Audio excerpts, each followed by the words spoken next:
आप सभी भाई बहनों का आध्यात्मिक ज्ञानात्मक चैनल की ब्रह्म मुहूर्त उपदेश कक्षा में एक बार फिर स्वागत है। आज की चर्चा का विषय है सत्संग की न्यूनता।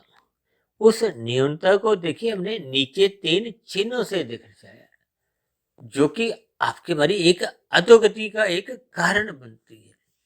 इस अधोगति पर जब तक मनुष्य पहले विचार नहीं करता, क्योंकि अधोगति एक परिणाम है।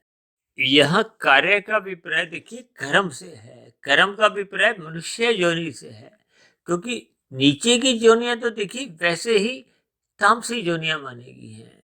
जैसा कि हम जानते ही हैं कि कुल योनियां 84 लाख प्रकार की कही है। इन 84 लाख प्रकार की योनियों में केवल मनुष्य योनि को ही कर्म योनि कहा गया है, साधना योनि कहा गया है। मनुष्य से नीचे की जो 80 लाख प्रकार की योनियां हैं, ये बहुत बड़ा एक अनुपात है जिस पर मनुष्य अक्सर विचार नहीं करता। वैसे तो देखिए हम अधोगति शब्द को काले रंग से दर्शाते हैं, लेकिन आज हमने इसको सफेद रंग से इसलिए दर्शाया है ताकि इस अधोगति की स्थितियों पर मनुष्य पहले ही विचार करे, क्योंकि मनुष्य योनि में आपकी हमारी जो एक बुद्धि है वो एक विकसित स्तर पर आपको में मिलती है। शास्त्रों में कहा गया कि हम सभी भाई बहनों को सृष्टि के आरंभ में सात्विक बुद्धि प्रदान की जाती है। सात्विक बुद्धि प्रधान होने का अभिप्राय क्या है कि बुद्धि में एक सतोगुण की प्रधानता मानी गई है। जैसा कि हम सभी भाई बहन इस बात को तो स्वीकार करते ही हैं कि सभी आत्माएं ज्ञान स्वरूप हैं। ज्ञान स्वरूप का अभिप्राय क्या है कि आत्मा का ज्ञानमय स्थिति उसका एक निजी स्वरूप है। जैसे परमात्मा की सत्ता का एक स्वरूप क्या है, सच्चिदानंद, वो आनंद स्वरूप सत्ता है। और जब जब मनुष्य परमात्मा की सम्मुखता करता है तो उसको उतने उतने अंश में परमात्मा की आनंद की अनुभूतियां भी मिलती हैं। और परमात्मा की अनुभूति के साथ साथ आपके हमारी जो ज्ञान में स्थिति है वो बनी रहती है। यानी कि जब जब हम परमात्मा की सम्मुखता करते हैं तो आपका हमारा ज्ञान कहीं भी धुंधला नहीं पड़ता, कहीं भी वो आवृत नहीं होता, कहीं भी वो एक मल रूपी एक अज्ञानता की खाई में नहीं गिरता। देखिए अब आप थोड़ा ध्यान दें, सत्संग शब्द को हमने सफेद रंग से दर्शाया है। जैसे आपके हमारे घरों में देखिए बल्ब ट्यूब जलते हैं तो एक दूधिया रोशनी आती है ना, यानी कि प्रकाश आता है। अब प्रकाश में ही आपको में सही गलत की एक पहचान होती है, क्योंकि इस बात को हम सभी भाई बहन स्वीकार करते हैं कि शाम को जैसे ही अंधकार में स्थितियां बनती हैं, सूर्य अस्त होता है, तो हम अपने अपने घरों में सर्वप्रथम क्या करते हैं, बल्ब ट्यूब जलाते हैं, ताकि प्रकाश में आपके घर में रखी हुई वस्तुएं आपको में नजर आए, आपके क्रियाकलापों में आपके तन को कोई ठोकरे नहीं लगे। ठीक इसी तरह जब जब मन में सात्विकता बनी रहती है, सात्विकता मन में तभी बनी रहती है जब बुद्धि अपनी मूल सात्विक स्थिति में रहती है। जब जब हम मन के साथ ही बुद्धि को भी लगा देते हैं, क्योंकि मन की एक फिसलन होती है, मन विषय भोगों में जल्दी फिसल जाता है। ये विषय भोग क्या है, गंध, रस, रूप, स्पर्श और शब्द। इसका कारण क्या है कि आपके हमारे स्थूल शरीर पृथ्वी, जल, अग्नि, वायु, आकाश के बने हैं। ये 5 तत्व तामसी माने गए हैं। इन 5 तत्वों के पीछे जो सूक्ष्म भूत हैं वो गंध, रस, रूप, स्पर्श और शब्द माने गए। ये भी तामसी माने गए। यानी कि आपके हमारे जन्म का जो एक मूल कारण है वो एक तामसी तत्व ही है। इसीलिए तो बार बार कहा जाता है कि स्थूल शरीर की जो गोलकें हैं या स्थूल शरीर का एक रुझान है वो सहज ही इन विषय भोगों की गलियों में सहज ही वो ढलान की ओर जाता है। जैसे पानी ढलान की ओर जाता है ना, इसी तरह ये स्थूल शरीर का एक स्वभाव है। इसको शास्त्रों में इंद्रिय दोष कहा गया। अब इस इंद्रिय दोष से बचने के लिए सत्संग करने की बार बार मनुष्य योनि में सलाह दी जाती है। तभी तो बार बार कहा जाता है कि आप अपने जीवन में पुरुषार्थ करो। और पुरुषार्थ में क्या 4 तत्व बताए गए हैं। पहला धर्म, दूसरा अर्थ, तीसरा काम और चौथा मोक्ष। यानी कि आपके हमारे जीवन में मोक्ष की प्राप्ति कब होगी? जब हम आरंभिक स्थिति को, यानी कि अपने जीवन में धर्म को प्रथम स्थान पे दें। अब बात करते हैं हम पशु वृत्तियों की।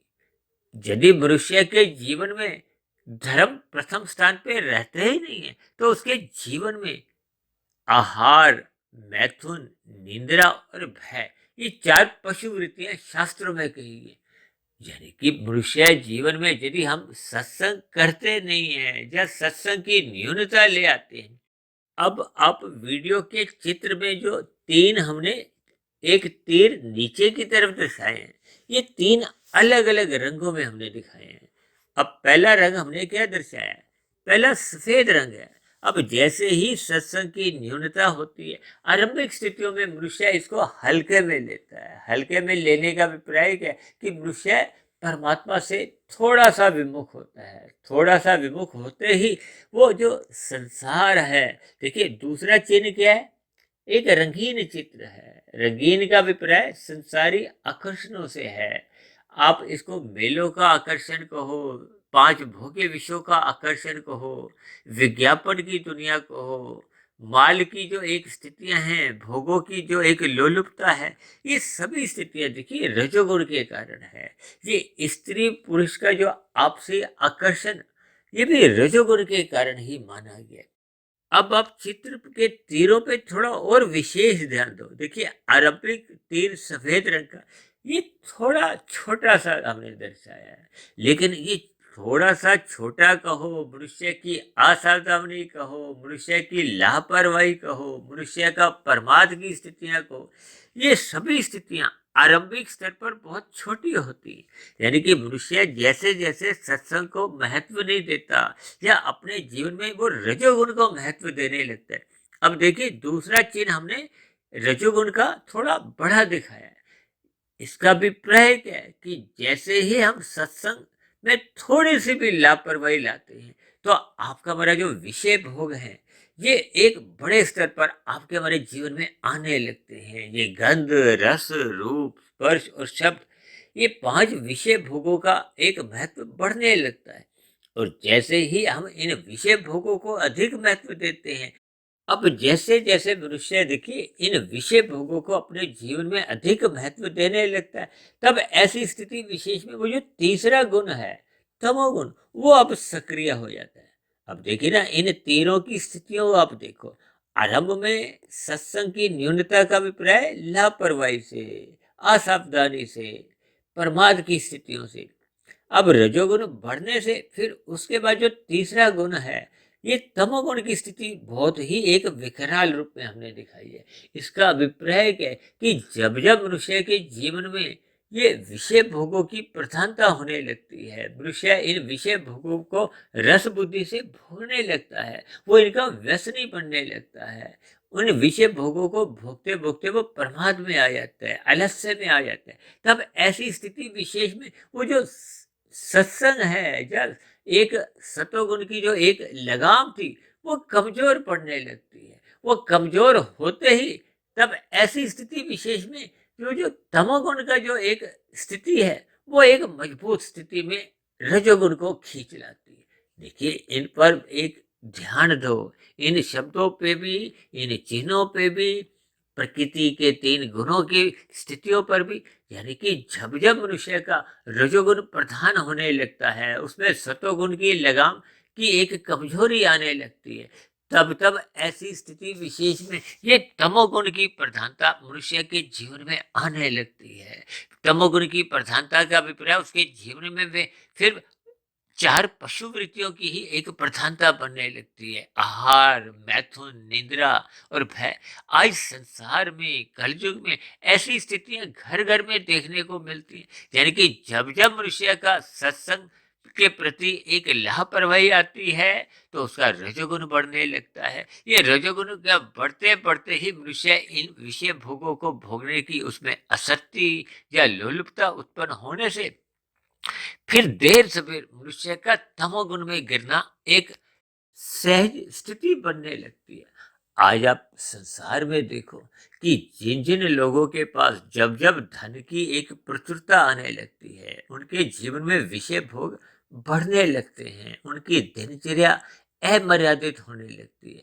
अमर्यादित होने का अभिप्राय क्या है कि मनुष्य का फिर तमोगुण की जो एक मोहनात्मक स्थितियां होती हैं वो उसके जीवन में बढ़ने लगती हैं। रात को मनुष्य देरी तक जागता रहता है। जागने का अभिप्राय क्या है कि उसके विषय भोगों के प्रति एक विशेष रुचि होने से वो देरी तक रात को जागता है। रात को देरी तक जागने का अभिप्राय ही है कि मनुष्य में मोहनात्मक स्थितियां के प्रति एक रुझान होने लगता है। ये सभी स्थितियां देखिए पशु वृत्तियों की ओर घसीटती हैं। जैसे जैसे मनुष्य में पशु वृत्तियां बढ़ने लगती हैं तो फिर उसका ब्रह्म मुहूर्त में उठने की जो एक स्थिति है उनकी न्यूनता आने लगती है। अब आप सत्संग की न्यूनता कहो, ब्रह्म मुहूर्त में उठने की लापरवाही कहो या परमात्मा से विमुखता को, ये सभी स्थितियां यानी कि जैसे जैसे आपके हमारे जीवन में सत्संग की न्यूनता होती है, अब शाम को जैसे ही सूर्य अस्त होता है, सूर्य का प्रकाश हटने लगता है, तो फिर सहज ही अंधकार में स्थितियां बनती हैं। ठीक आपके हमारे जीवन में जब जब देखिए सत्संग की न्यूनता होने लगती है तो ये सभी स्थितियां सहज ही अपना रूप कहो, अपना आकार कहो, आपके हमारे जीवन की जो एक स्थितियां हैं उनमें ये एक बदलाव सहज ही आने लगता है। इसलिए तो बार बार कहा जाता है कि मनुष्य को सत्संग या सतोगुण की सदा ही प्रशंसा करनी चाहिए, क्योंकि सतोगुण की प्रशंसा किए बिना आपका हमारा रजोगुण में रुझान बना रहता है। इसीलिए तो शास्त्रों में कहा गया सतोगुण की प्रशंसा करो, रजोगुण के प्रति उदासीन रहो। अब उदासीन रहने का अभिप्राय क्या है कि हमें विषय भोगों की जो एक लोलुपता है या उसका जो एक आकर्षण है उससे बचना होगा। रजोगुण के आकर्षण से बचने के लिए केवल और केवल सत्संग करने की ही बार बार शास्त्रों में कहा गया है। भगवान श्री कृष्ण ने गीता में ही अर्जुन के रथ के जो 5 घोड़ों की लगाम अपने हाथ में रखकर यही एक उपदेश दिया है, यही एक ज्ञान संदेश दिया है कि मनुष्य को अपने इन 5 भोगे विषयों को, इन मन के 5 घोड़ों को हो या अपने स्थूल शरीर के 5 भोग्य इंद्रियों को हमने सत्संग की लगाम से कहो, बुद्धि की लगाम से कहो, किन्हीं भी शब्दों से एक ब्रेक का काम कहो, हमने लेना है। यदि ये ब्रेक जैसे जैसे कमजोर होगी यानी कि मनुष्य की बुद्धि सात्विक से फिर राजसी बनती है। ये राजसी बुद्धि का अभिप्राय क्या है कि जब मनुष्य अपनी बुद्धि को राजसी बना लेता है तो उसके मन के प्रति एक जो एक लगाम है वो कमजोर पड़ने लगती है। अब देखिए सतोगुण को 100 की स्थिति कहा जाता है, क्योंकि शास्त्रों में ही बार बार कहा गया है तमोगुण से 10 गुना अच्छा रजोगुण है, रजोगुण से 10 गुना अच्छा सतोगुण है। इसी को ही हम अंकों के आधार पे बार बार कहते रहते हैं, तमोगुण 1, रजोगुण 10 और सतोगुण 100। अब जैसे ही एक सतोगुण 10 की स्थिति में आ जाता है, अब 10 की और 10 तो पहले ही मन की स्थिति बनी हुई है, क्योंकि सूक्ष्म शरीर में मन की स्थिति विषय भोगों के प्रति एक सहज ही आकर्षण बना होता है। अब मन के ऊपर एक बुद्धि तत्व इसीलिए रखा गया कि मन को विषय भोगों में हमें फिसलने नहीं देना। इसलिए तो बार बार कहा जाता है मन ही बंधन का कारण है, मन ही मोक्ष का कारण है। मन यदि संसार के विषय भोगों में फिसलने लगता है, फिसलते फिसलते कब ये उन विषय भोगों का एक व्यसनी बन जाता है, उसको लत पड़ जाती है, तो फिर उसके जीवन में ये सत्संग जैसी स्थितियां पूर्ण रूप से समाप्त होने लगती हैं। जैसे कहते हैं ना, सूर्य का प्रकाश सात्विक स्थिति है, चांद का प्रकाश एक दूधिया रोशनी जैसे एक राजसी स्थिति है, क्योंकि रजोगुण में मनुष्य का ज्ञान ही धुंधला हो जाता है, उसको सही सही ज्ञान होता नहीं है। यानी कि अपने मिले हुए जीवन में वो जो जो क्रियाएं करता है, जो जो कर्म करता है, भविष्य में उनको क्या परिणाम आएंगे, क्योंकि वो दूर की स्थिति है। पहले कर्म होता है, फल बाद में आता है। अब यदि मनुष्य फल पर पहले चिंता नहीं करता, चिंता तब कर पाता है जब वो शास्त्रों को पढ़ता है, क्योंकि शास्त्र तो आपके हमारे जीवन की एक दिशा निर्देश को हो, वो आपके हमारे जीवन के कर्मों की वो एक कुंजी है, यानी कि उसमें पहले से ही बताया गया है कि ये आप कर्म करोगे तो इसका ये फल आना जीवन में निश्चित है। यानी कि वो परिणाम के प्रति पहले ही आपके हमारी एक कुंजी के रूप में वो पहले ही उत्तर दिए गए। इसलिए तो बार बार कहा जाता है सत्संग करो, सत्संग करो, सतोगुण की प्रशंसा करो, ब्रह्म मुहूर्त में उठो। ये सभी स्थितियां जब एक दिशा में यानी कि एक सात्विक स्थितियां आपके हमारी मजबूत स्थिति में होती हैं, तो फिर ये जो नीचे की रजोगुण की स्थितियां हैं, ये एक मर्यादा में रहती हैं। मर्यादा में रहने का अभिप्राय क्या है कि आपके हमारे स्थूल शरीर की विषय भोगों के प्रति एक रुचि नहीं होती। केवल हम स्थूल शरीर की अवस्थाओं की पूर्ति के लिए ही पुरुषार्थ करते हैं, यानी कि धर्म की चार दीवारी में रहते हुए हम अर्थ कमाते हैं, धन कमाते हैं, पुरुषार्थ करते हैं और अपनी कामनाओं को एक सीमा में रखते हैं। सीमा में रखने का अभिप्राय आवश्यकता की है, और जैसे ही हम अपने धर्म को प्रथम स्थान से हटा देते हैं, सत्संग की न्यूनता आने लगती है, इस ब्रेक को हटा देते हैं, तो आपके हमारे जीवन की गाड़ी को हो, आपका हमारा स्थूल शरीर को, ये फिर सहज ही विषय भोगों की गलियों में आवारागर्दी करने लगता है। इन आवारागर्दी में देखिए आपके हमारे जीवन का एक अधोगति की स्थितियां बनने लगती। भले ही वर्तमान जीवन में आपके हमारे विषय भोग आपको में अच्छे लगते हैं, क्योंकि यही तो एक आकर्षण है। यदि इन विषय भोगों का कहो या राशि सुखों का जो अल्पकालिक सुख में आकर्षण ही नहीं होता, तो फिर मनुष्य रजोगुण के प्रति फिर फिसलता ही नहीं है। जैसे देखिए विज्ञापन की दुनिया आती है, माल की स्थितियां आती हैं, ये जो 24/7 का जो बार बार आप और हम इस पर थोड़ा विचार करते रहते हैं, ये भोग विषय ही आपको में रजोगुण की ओर घसीटते हैं। मनुष्य के जीवन में सतोगुण की न्यूनता सहज ही बनने लगती है। इसलिए इन सभी स्थितियों पर मनुष्य को विचार करना होगा, चिंतन करना होगा। इसलिए मैंने देखिए नीचे ये जो एक स्थिति अधोगति की लिखी है, इसका अभिप्राय क्या है। ये जो नीचे की 80 लाख प्रकार की जोनियों में कितनी ही जोनियां आपके हमारे घरों के आसपास आपके हमारे जीवन में हमें दिखाई देती हैं, उनका दुखमय जीवन आपको हमें एक भाषित होना चाहिए, उस पर हमें विचार करना होगा। और ये विचार मनुष्य केवल सात्विक स्थिति में ही कर पाता है, क्योंकि रजोगुण में उसका ज्ञान धुंधला होता है और तमोगुण की स्थितियों में तो वो अज्ञानता में आ जाता है। अज्ञानता में मनुष्य में इन सभी स्थितियों पर विचार ही नहीं होता, क्योंकि तमोगुण 1 की स्थिति है, रजोगुण 10 की स्थिति है। जब मनुष्य 10 की स्थिति पर ही उसका ज्ञान धुंधला होता है, तो फिर 1 की स्थिति में तो फिर बहुत ही एक अधोगति की स्थितियां सहज ही अज्ञानता की बनी रहती। अक्सर मैं देखिए तमोगुण में एक ज्ञान का प्रकाश एक तारे के समान कहता हूँ, रजोगुण को मैं एक चांद के प्रकाश के समान एक धुंधला ज्ञान बताता हूँ, और सतोगुण को सूर्य के प्रकाश के समान हम एक सात्विक स्थिति को हो, सतोगुण की प्रधानता को हो, इन स्थितियों से दर्शाते हैं। और परमात्मा की स्मृति फिर इन सभी स्थितियों में सहज ही बनी रहती है। यानी कि जब जब हम सतोगुण में रहते हैं, सत्संग आपकी हमारी स्मृति में बना रहता है, तो परमात्मा की स्मृति सहज ही बनी रहती है। आपके हमारे जीवन में एक अनुशासन बना रहता है। ये अनुशासन ही आपको में एक ऊंचाइयों की ओर कहो।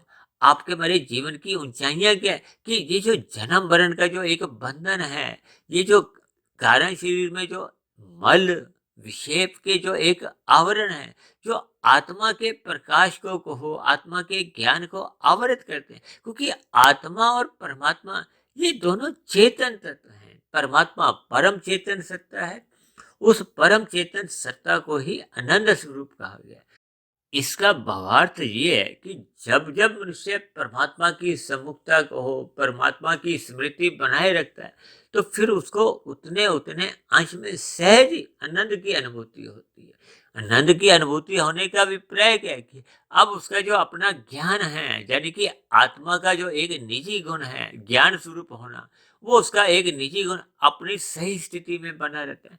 और जब जब हम परमात्मा से विमुख होते हैं, यानी कि सत्संग की न्यूनता होती है और हम संसार के या संसारी आकर्षणों की या विषय भोगों की ओर अपना रुझान करने लगते हैं, तब ऐसी स्थिति विशेष में परमात्मा के आनंद की झलकें आनी समाप्त हो जाती हैं।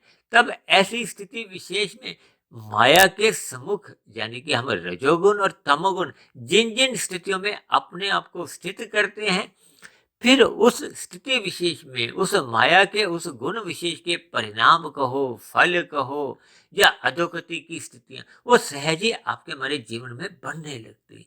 कितनी साधारण सी बात है, जो मनुष्य को अपने मिले हुए जीवन में मरते दम तक समझ नहीं आती। समझ नहीं आती का अभिप्राय क्या है कि वो संसार में रहते हुए परमात्मा से विमुख होने लगता है। परमात्मा से विमुख होने का कारण ही क्या है? ये संसार के प्रति आकर्षण।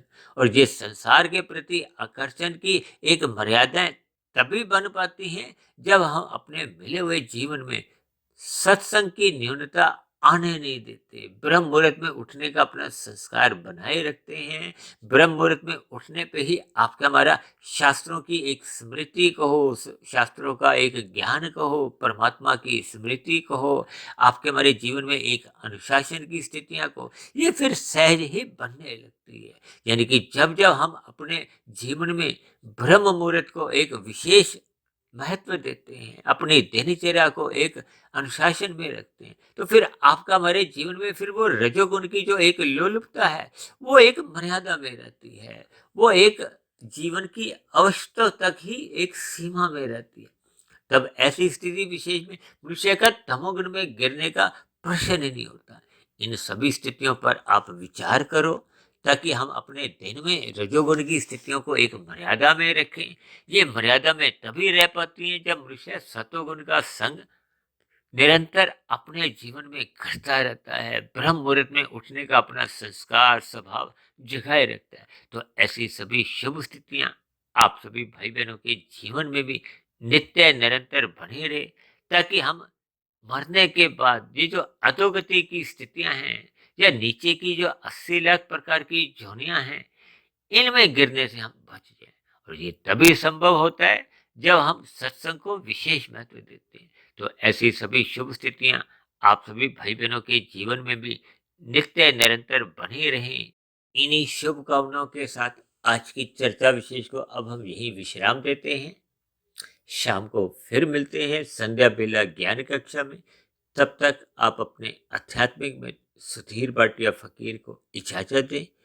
चर्चा संबंधित आपके प्रश्नों का, सुझावों का या कोई आपत्ति का नीचे दिए गए कमेंट्स बॉक्स में सदा ही स्वागत है। चर्चा विशेष को सुनने के लिए आप सभी भाई बहनों का बहुत बहुत धन्यवाद।